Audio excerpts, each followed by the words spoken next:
Community leaders throughout the country are pulling out all the stops on trying to develop talent in young people. Well, you're going to want to hear some ideas from Park Ginder on the Midwest Flourish.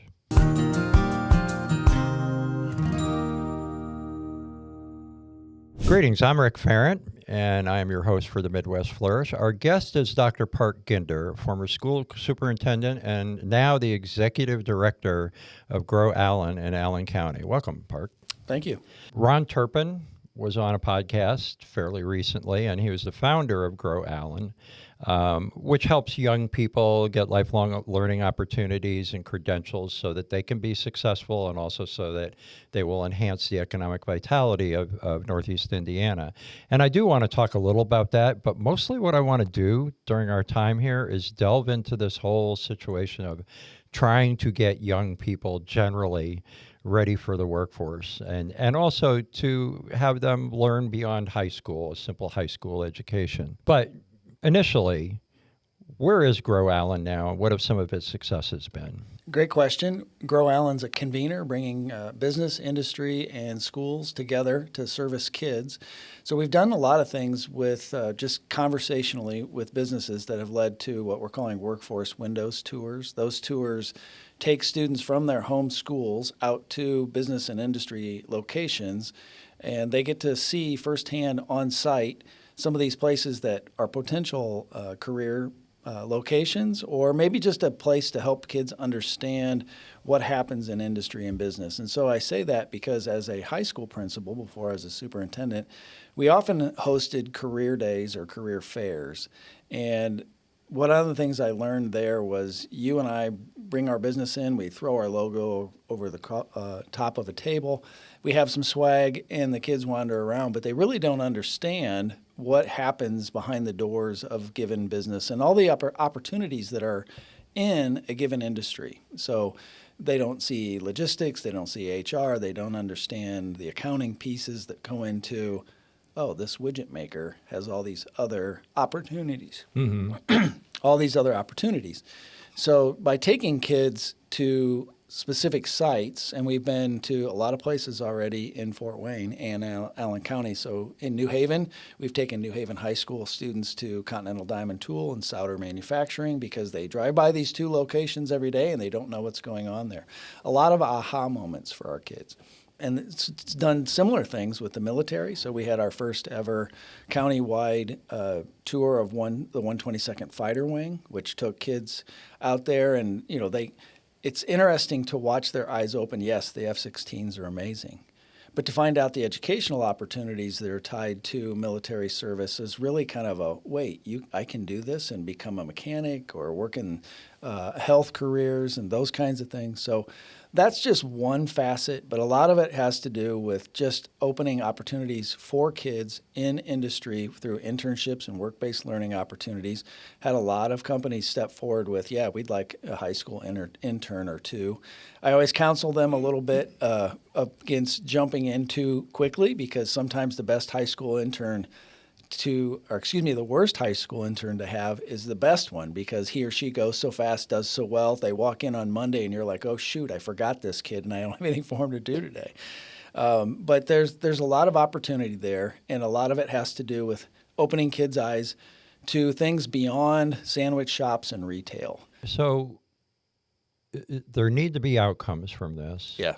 And actually, frankly, there have been some other organizations that have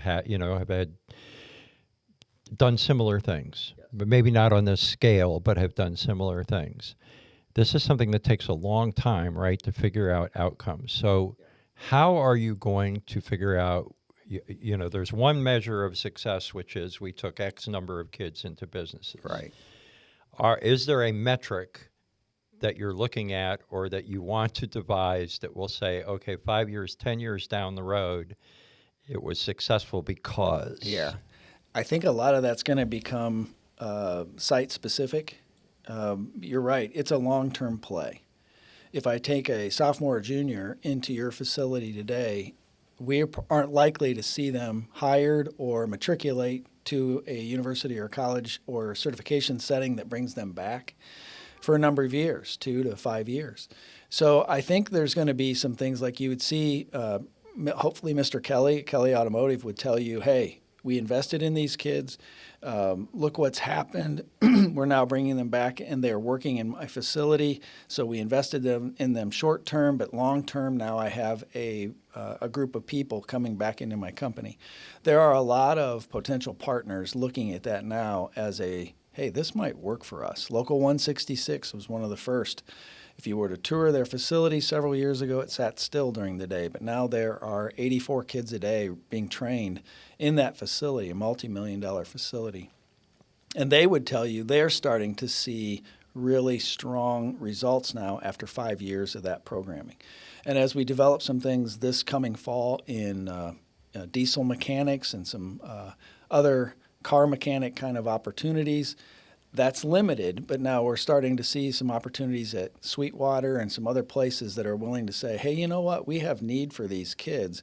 We'd be willing to work with them, train them, and see where it lands. I think it's a long play. It's 2 or 3 to 5 years out. And does Grow Allen intend to go back in and sort of put together some data to show? Oh, certainly. You will. Now, there's some difficulty in that, right? The schools have learned this because you can't track a That's kid correct. after graduation. Yep. But so where we are going to be very reliant on the Continental Diamond tools, the solder manufacturings, the Shambaws of the community, to have them say, hey, we did this. It led to an internship. It led to a learning opportunity. And we got 6 kids back out of it. Or we got you a pretty much percentage, you right? have to depend on the employers Yeah, to we do really the reporting. do. Yeah. The Don Wood Foundation and Cuesta Education Foundation recently launched a initiative called Learn More, Earn More, Yep. which is designed to encourage young people to acquire learning beyond high school, which Right.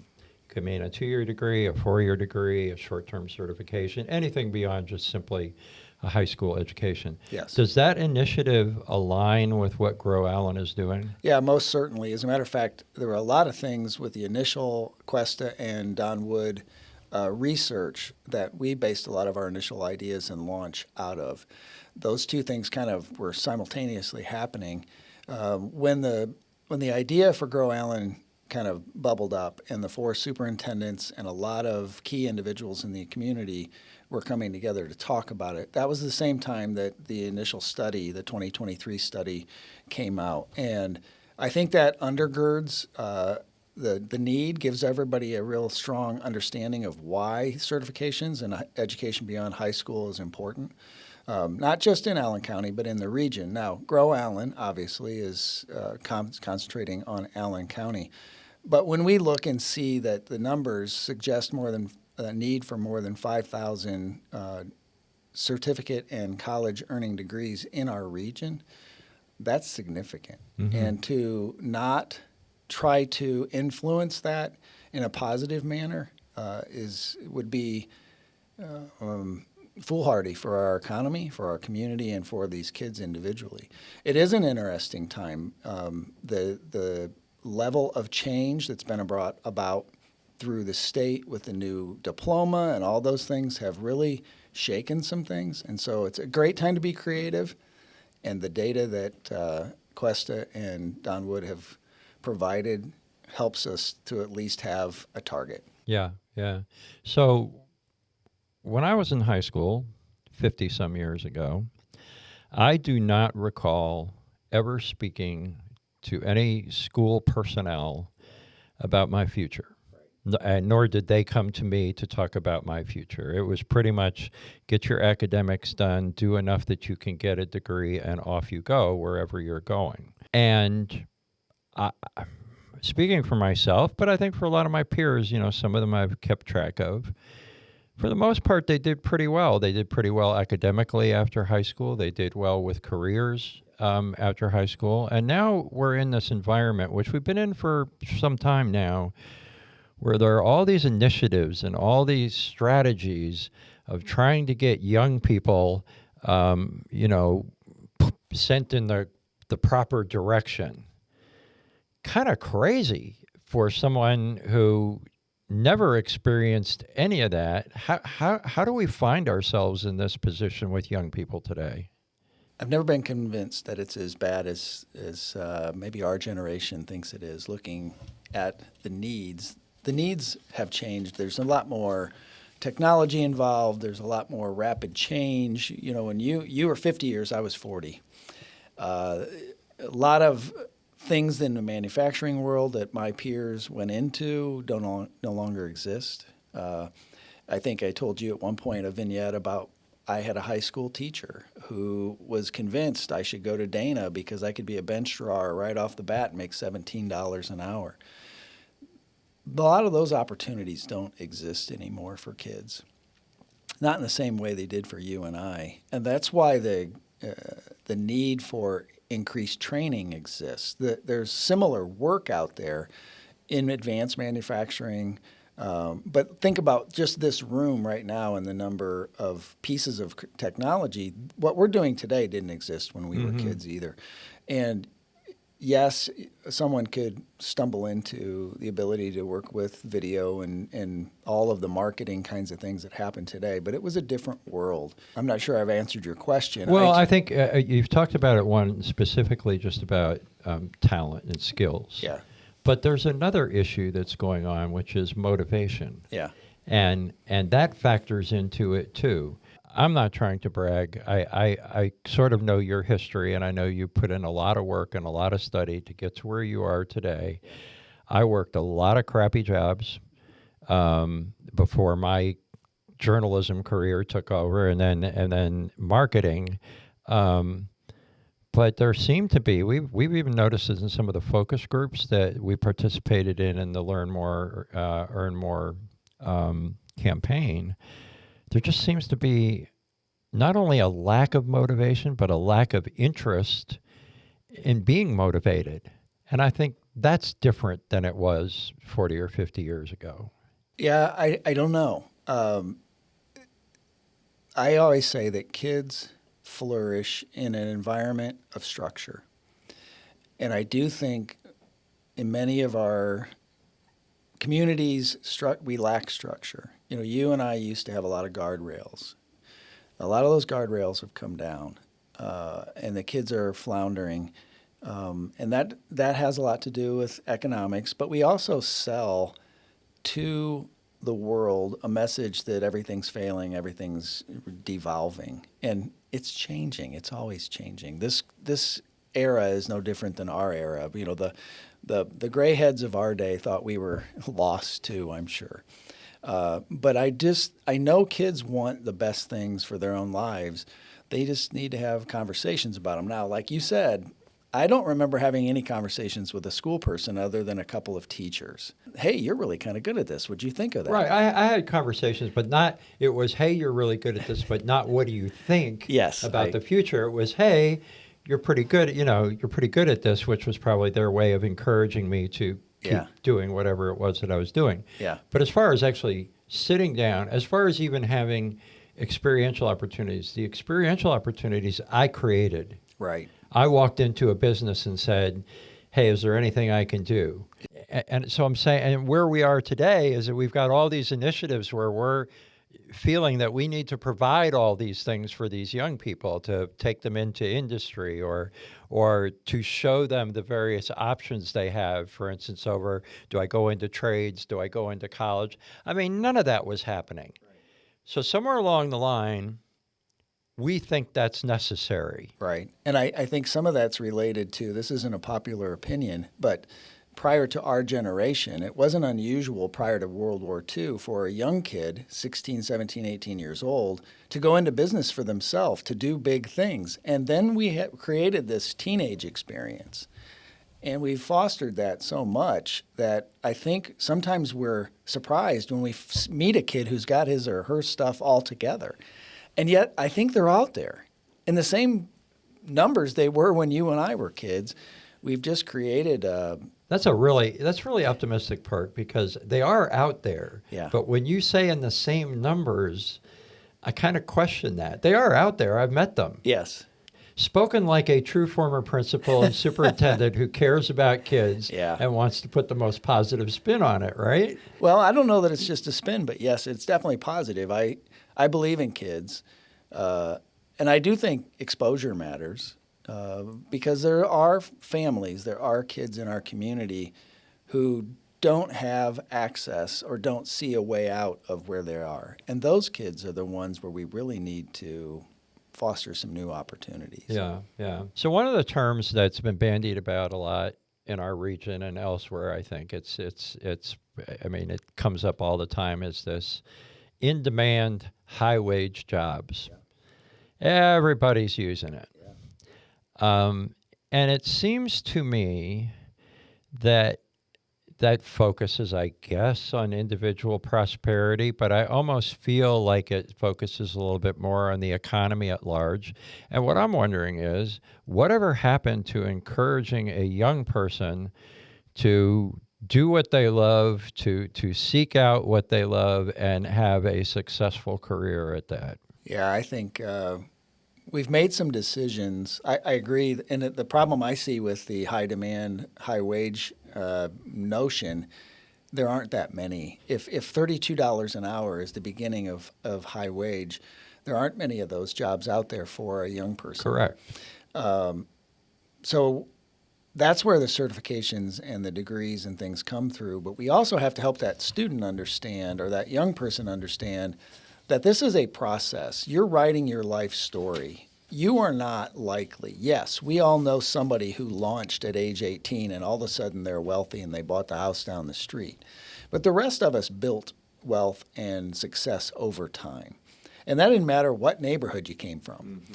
I also think sometimes we get confused with the acquisition of stuff with actual success. This wasn't going to be popular either, but I often say that we suffer from air conditioning. Your generation and mine, we didn't have air conditioning, we didn't have cable television, we didn't have color TV, and we came out perfect. Okay, perfect. Okay, speaker, I know I did not come out perfect, but I'll grant you your perfection. Yes, that was the operative term there. But there is a notion that every kid needs to launch to these things immediately, and no. Your parents grounded out. You know, they worked. You worked. It's okay to buy the little house down the road, or to rent for a while, or drive that beater. You know, think about in your own life. I know in my life we didn't buy new cars, right? I may have one now, but that's, you know, I'm 61 years old, so maybe it was my turn. You know, but anyway, I think there has to be a leveling, too, of expectation. I want my kids to have more than I had. But does that need to be more stuff, or just a different kind of excellent life than I had? Yeah, I think you bring up a really good point, because the high wage, high demand notion suggests that when a student, whether they're coming out of high school or they're coming out of college or they've acquired a certificate, that they should be looking at these few high-wage, high-demand jobs and have the expectation, right, that they can just walk in the door. Right. We've done that to them. Yes, I think we have.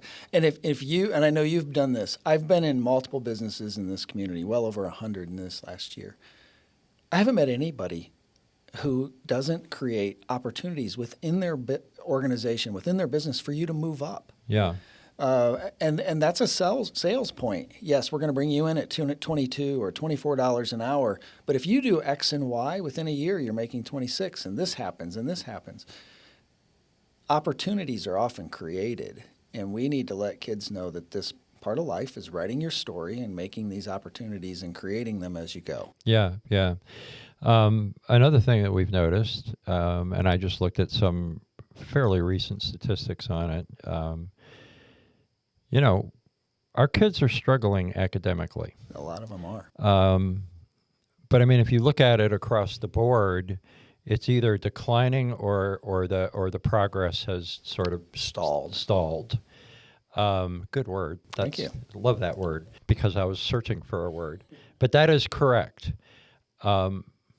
With all of this effort that we're giving, with states and federal governments coming up with all these plans of how we're supposed to teach kids, with nonprofit community organizations coming up with experiential learning opportunities and various other things, how are we finding ourselves in a position where we have this lack of progress generally speaking, academically. Yeah, this isn't going to be popular either. The data shows that two-parent homes, kids coming from two-parent homes, are significantly more successful academically and then post than those of single-parent homes. That isn't to say that there aren't successes in single-parent homes, but as our culture has changed, I would say, show me your zip code, I'll show you your success. I was very, very fortunate to teach at Northrop High School back in the 80s and 90s, and also was a high school baseball coach. Even coaching during springtime high school baseball, we noticed and had conversations among coaching staff. When we had our best teams, we had our best families. I hurt for those kids that are on their own, and many, many of them are. And they come from not just poor families, Section 8 housing, single mom. They're also coming now for the first time from families where both mom and dad are earners, but they're not interactive in their child's life. Go to a simple family restaurant and watch them interact or lack of interaction as they're eating with 6 different people at the table, all in their phone, all looking and scrolling and not having conversation. Over time, I believe that has played out in the classroom. Our kids come to school unprepared, haven't been taught to read, don't know the simplest things. And for the first time ever, we started seeing, I would say 6 to 8 years ago, kids come to school who weren't even potty trained. I don't know how that happened culturally. I know our teachers, our administrators, our guidance counselors, they're pouring their lives into these kids and doing amazing things with them, taking them further, farther, faster than we ever did, but they've got a much wider range of student academic preparation to deal with.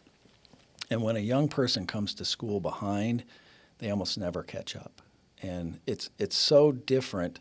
The expectations, particularly at the high school level, we've pushed so many high school classes down into the middle school that level of separation between the knows and don't knows, the haves and the have-nots, is getting greater because the kids who know algebra in 7th grade are now way ahead of the kid who's taking algebra in 9th grade. You and I, everybody took algebra in 9th grade. Yeah. Yeah. The outliers are farther out than they've ever been. There's still this core of kids in the middle, the 60% is what I call them, that need us in a different way than they used to. And a lot of that's just culturally. They're not stupid. They are fantastic. But they're looking for redemption and support that they're not getting at home. And so a lot of this, I will get to the parent in the home. Hopefully we'll have some time to get to that whole issue, which is, has been difficult for everyone to do. I want to make sure I get this right, so I'm going to look down. Einstein posited that curiosity and imagination are more important than formal education. Yeah. Do you buy that? And how do we ensure that students of today are curious and imaginative beyond the current rigid boundaries of learning? Now, you say that maybe we're loosening up a little bit, but there's still some rigidity in what is required of a student to graduate from high school. Yes. So how do we get them to be curious and imaginative and then meet these rigid guidelines that they need for graduation? Yeah. I'm not a fan of all the testing that's going on. But to answer your Einstein comment first, yes, I agree. Creativity and the desire to learn are more important than the degree or the diploma at the end. On graduation day, I always used to tell our kids, there's 660 kids in this room, and today you're all the same.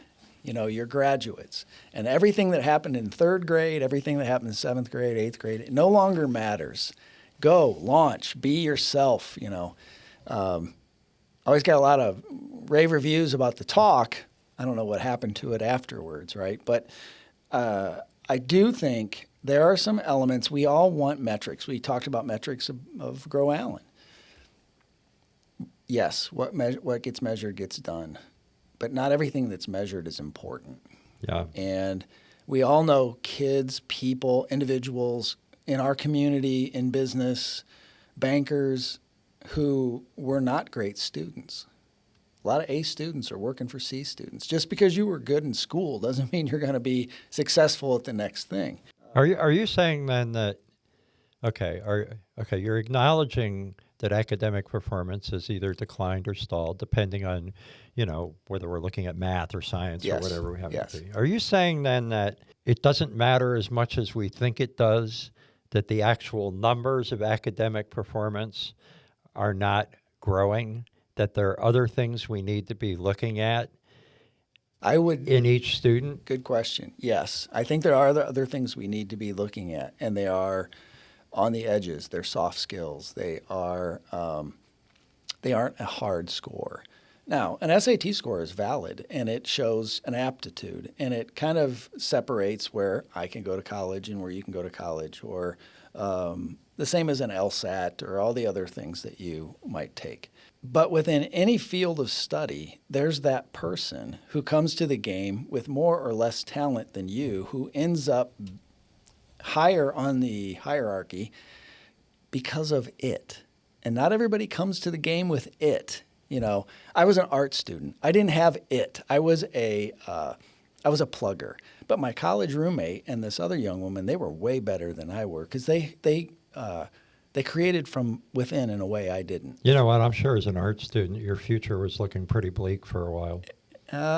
What do you mean? Careers in art? Come on. Oh, in 1982, I graduated. The computers didn't even exist at Ball State University in the art department. So, you learned how to use your hands.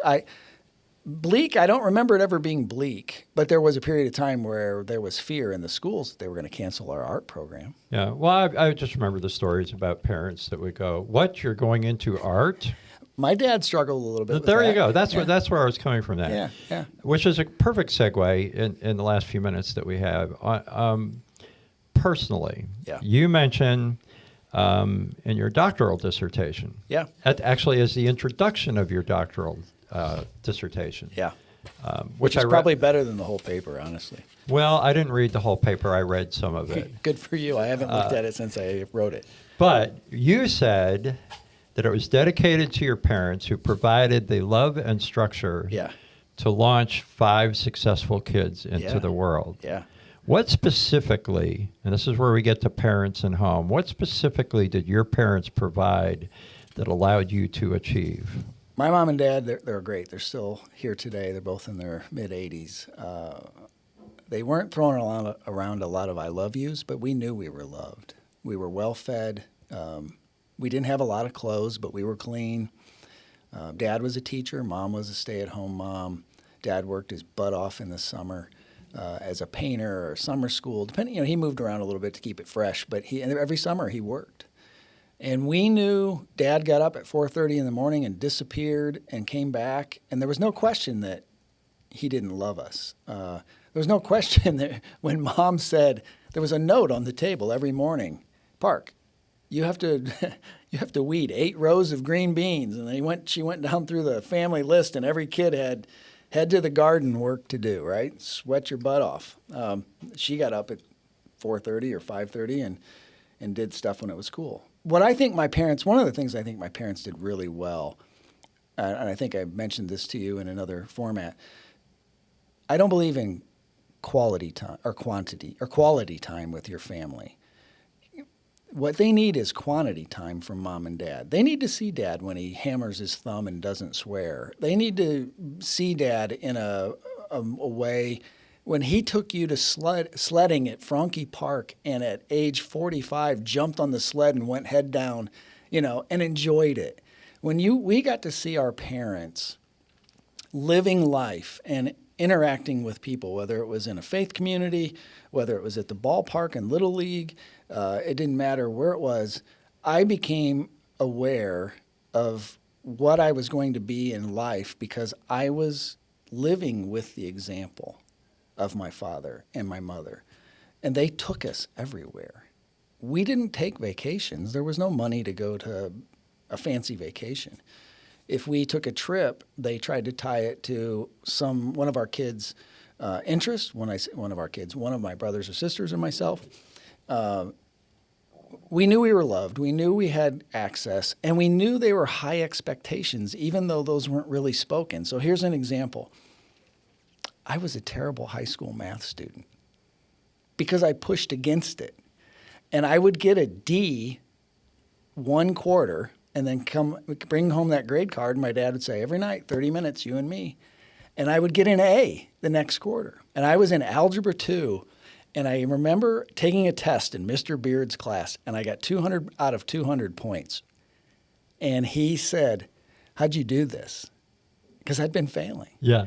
And I said, well, I'm working on it with my dad. And I said, you give me that test today, again, now, and tomorrow, and I'll get it 200 again. I'll get it perfectly right. And he looked at me like I was crazy. My parents never scolded us. I don't remember being shamed. I don't remember being pushed in a way that made me feel less than. But we knew if we screwed up, the clamp was there. That was Dad's big hand. He'd put it on your shoulder, he'd put it on your knee, and you knew it was time to cut it out. And that applied to school. That applied to the way we behaved. I just think the most important thing parents can do for their kids is to spend quantity time with them so that they see you living life, reading, studying. My dad would grade papers every night. We watched him do it. It was just their daily example that mattered. Yeah. Did you ever help him grade papers? Are you kidding me? No way. Oh. Because my little anecdote is my mother was an English teacher, and she allowed me when I was in high school to grade some of the high school from her high school. It was a different high school. Yeah. Yeah. They never knew. Uh-huh. Yeah. Yeah. That was sort of how I learned English, was helping her grade papers. Yeah. I probably would have been good for me to be grading my dad's algebra or geometry papers, or I'm sure he did trig and calc at one point too. That would have been over my head given my approach at the time. But no, I don't remember grading. Yeah, yeah. Listen, Park, it's been great. It's been wonderful spending time with you. Thank you. You have lots of interesting perspectives. Perhaps we'll do this again. All right. Thank you for being on.